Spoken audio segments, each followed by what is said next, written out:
Sometimes we forget why we're here. It's easy to fall off track. Today's video should be interesting. So, ever since I'm 23, ever since I was like 14, 15, I have been looking for my biological father. Then one day, I think my aunt was being messy. She posted a picture of my dad and my mom on Facebook. So I got in touch with him and I was like, hey, I think I'm your daughter. Blah, blah, blah is my mom. I'm this, so. And I was deployed when all this happened. So we kept in contact. We communicated, you know, we got to know each other over the internet. And then in February of 2018, I met my dad and it was like an amazing experience. I can't snap, but we clicked. It was like, damn! Like, there was no faking it. There was no, you might be my daddy, you might be my daughter. That shit was real. So ever since then, almost a year ago, me and my dad have had this amazing relationship. And then February 6, 2019, my baby brother, little G, was born. I was like, I get to be a big sister. Now I have two younger brothers, but I get to be a big sister all over again. So fast forward to the next day, the 7th, I go to the hospital to meet my baby brother, and who's there? My grandma on my dad's side. Now, I've never met her, but I've always, you know, she's been like, I want to meet her, but I've been so nervous and so scared. I'm like, what if I fuck it up?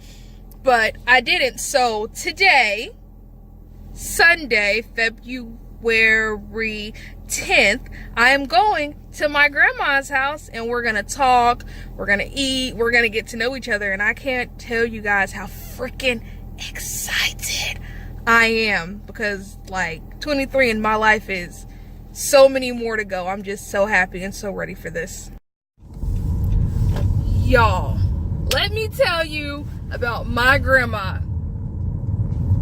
This is my fucking family. Like, this is the second time I've ever met this woman, and we did not skip a beat. I came over, we talked, we looked at baby pictures. She told me about how my dad grew up, about how her marriage went. We went out to lunch, we kept talking, and it was freaking beautiful. Like, it was the most beautiful thing ever. I think the funniest thing was that when she told me, when my dad first found out about me, a little over a year ago, he called her and was like, Mom, I have a daughter. And she was like, I'm not accepting her until I get a DNA test. And he was like, Mom, I promise when you look at her, you're gonna know that she's mine. She's like, no.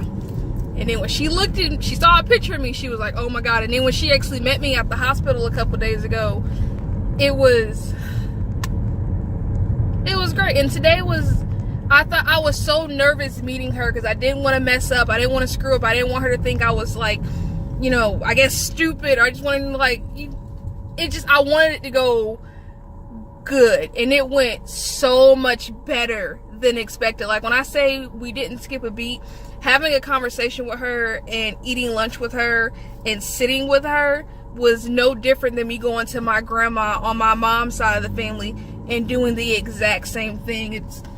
I don't think people understand that when you're missing one half of your family, and then when you finally get to reconnect with that other half, I don't think people understand how special it can be to know that it's just special, because we acted as though she's been in my life for the past 23 years.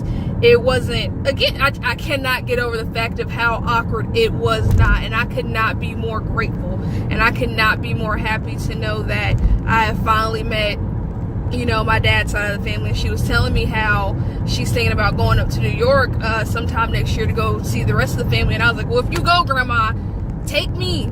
And I'm just so grateful, and I'm just so happy, and it couldn't have gone better. I love it.